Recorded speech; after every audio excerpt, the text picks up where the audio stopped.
Hi everyone, in this quick tutorial I'll show you how to switch accounts on the YouTube app in just a few simple steps. First, open the YouTube app on your mobile. Next, tap on the profile icon in the bottom right corner. Tap on Switch Account.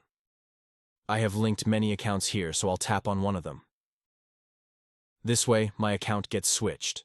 If you've linked only one account and want to add another one, then again, tap on the profile icon in the bottom right corner. Tap on Switch. To add an account, tap on the plus icon.